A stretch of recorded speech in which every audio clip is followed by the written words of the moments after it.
Should you AK? So growing up, I always shot AR-15s, and this is the first AK I've owned. Just first ideas, first response.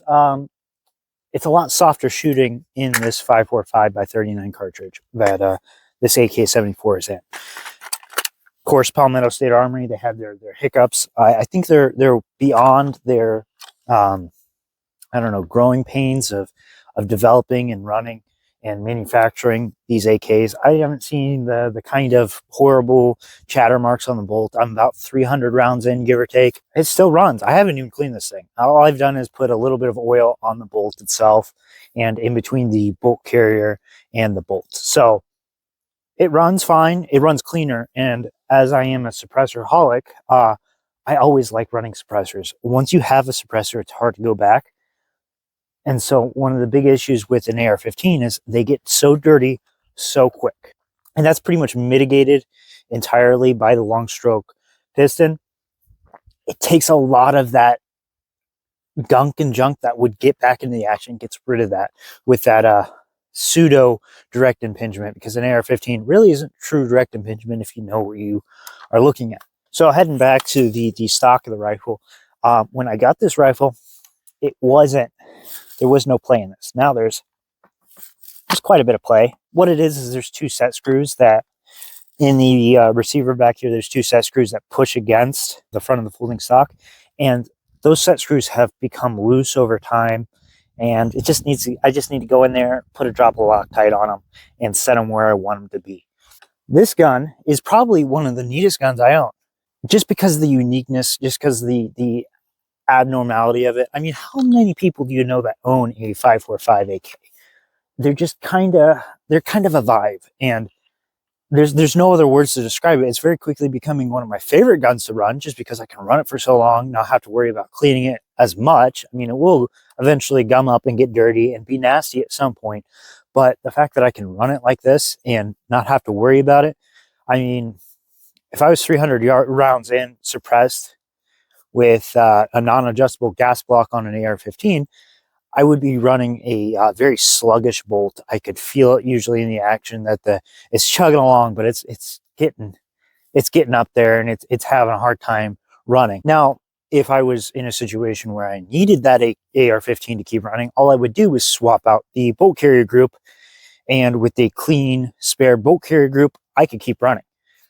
AKs can't do that. In fact, unless you can send this gun back to the manufacturer, there is no mil spec on AKs. So if you have a part break like a bolt, you're screwed. And there's no way to sugarcoat that.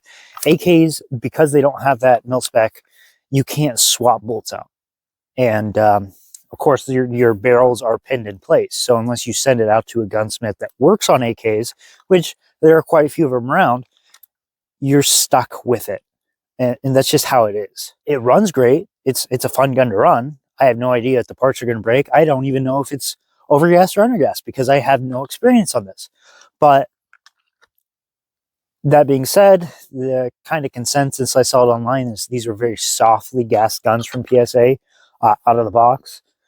So I'm not really concerned about that. But one of the things I am concerned about is none of your rails on an AK are free float. They all make contact with the barrel up in the front. So any kind of preloading you put on a bipod, you're going to see that downrange. And that's just how they are. I don't think I've ever seen a free float handguard for an AK. I don't think they make one. I could be wrong. I hope I am, because that'd be kind of cool to have one, but I don't think they make one. And with as thin as this barrel is, you are going to be able to flex it, and you are going to be able to have minute differences in your point of impact downrange, depending on how much you load the bipod or how much interference you're putting on this handrail. It's going to show up. And now it's probably minor, and real world, it's not going to really matter. I mean, besides like 3-gun competitions, I don't know of any precision competitions that that someone would rely on an AK-4.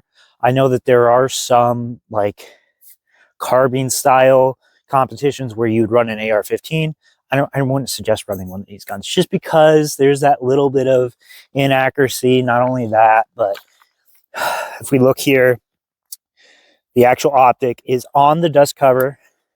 of the gun, and that does hinge up. And when I got this gun, it was fine. When I started running it, started shooting it more and more, this came loose, and there was side-to-side play, and it was so bad that at 50 yards, I could shift this just with my hand to the left or the right, and my point of impact would shift by 2 inches at 50 yards.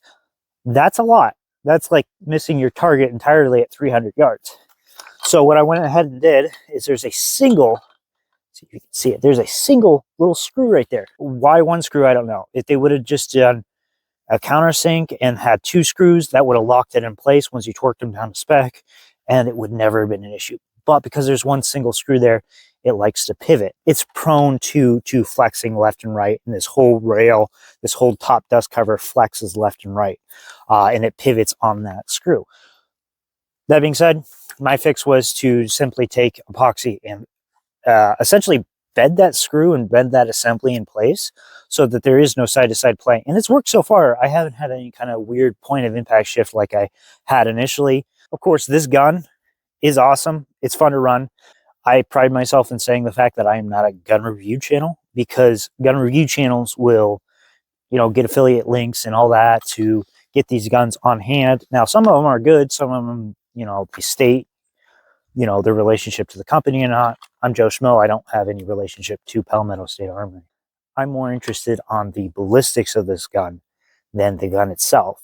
And the fact that, you know, it seems to run just about as good as any AK-74 out there, you know, that's a cool thing.